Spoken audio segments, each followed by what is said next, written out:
এটা এডিআৰই পৰীক্ষাৰ ফলাফল দিম আৰু লগে লগে নতুন পদৰো আমি বিজ্ঞাপন মুকলি কৰি দিম। আশা স্তব্ধ হ'ব নোৱাৰে। কেইদিনমান আগত মাত্ৰ এডিআৰই পৰীক্ষা হৈ গৈছিলে। ৰিজাল্ট দিব ফেব্ৰুৱাৰীৰ শেষ সপ্তাহত নহলে মাৰ্চৰ প্ৰথম সপ্তাহত। শিক্ষক নিযুক্তিৰ প্ৰক্ৰিয়া চলি আছে। ৫,৫০০ শিক্ষক নিযুক্তিৰ প্ৰক্ৰিয়া চলি আছে। কিন্তু মই থমকি ৰোৱা নাই। ৫,৫০০ নিযুক্তিৰ প্ৰক্ৰিয়া চলি থকাৰ সময়তে নতুনকৈ আকৌ ৪,৫০০ পদৰ আমি বিজ্ঞাপন দিলোঁ।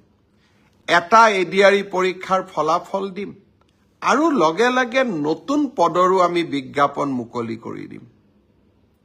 আশা স্তব্ধ হ'ব নোৱাৰে। আমাৰ সপোনবিলাকক আমি পম খেদি থাকিম। আৰু যিসকলে চৰকাৰী কৰ্মসংস্থাপন নাপাব তেওঁলোকৰ কাৰণে মুখ্যমন্ত্ৰীৰ আত্মনিৰ্ভৰ অসম, ছেমি কণ্ডাক্টৰৰ দৰে অজস্ৰ উদ্যোগ আমি সকলোৰে বাবে এখন সপোনৰ অসম ভূমি আমি নিৰ্মাণ কৰিম। নতুন বছৰৰ আৰম্ভণিতে অলপ আশাৰ কথা কৈছোঁ। অসমত নিৰাশাৰ কথা কোৱা মানুহ বহুত আছে। তেওঁলোকৰ পৰা অলপ ব্যতিক্ৰমত গৈ মই সদায় আশাৰ বাণী মানুহৰ মাজত বিতৰণ কৰিব খোজো। কোনোবাই কৈছে ফ্লাইঅভাৰ বনালে কি হ'ব? যদি ফ্লাইঅভাৰ বনালে একোৱেই নহয় তেতিয়াহ'লে মুম্বাইত কিয় ফ্লাইঅভাৰ হৈ আছে?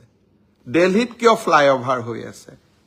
ফ্লাইঅভাৰ এখন হোৱাৰ পিছত চানমাৰীৰ পৰা গণেশগুৰিলৈ কিমান সোনকালে আহিব পাৰোঁ? আজি ফ্লাইঅভাৰ এখন হোৱাৰ পিছত আমি বিমানকোটলৈ যাওঁতে আমাক কিমান সময় লাগে? আৰু ফ্লাইঅভাৰখন হোৱাৰ কাৰণে মালিগাঁও চাৰিআলিৰ যান জঁটৰ পৰা ৰাইজ মুক্ত হোৱা নাই নেকি? আৰু ফ্লাইঅভাৰ অকল গুৱাহাটীতে বনা নাই। তেজপুৰৰ মিছন চাৰিআলিৰ পৰা, লখিমপুৰৰ পৰা, ডিব্ৰুগড়ৰ পৰা যোৰহাটলৈ, যোৰহাটৰ পৰা ডিফুলৈ এখন নতুন অসম। যিসকলে কল্পনাও কৰা নাছিল যে কৰি দিব পাৰিব জানো, আমি কৰি দেখুৱাইছোঁ। আৰু তাৰ কাৰণে তেওঁলোক আজি হতাশাত আবদ্ধ। জুলাই মাহত গুৱাহাটীৰ বিমানকোটৰ নতুন টাৰ্মিনেল মুকলি হ'ব। আৰু এই টাৰ্মিনেল ভাৰতৰ ভিতৰতেই ধুনীয়া টাৰ্মিনেল হ'ব। গুৱাহাটী, উত্তৰ গুৱাহাটীৰ দলং শুভ উদ্বোধন হ'ব।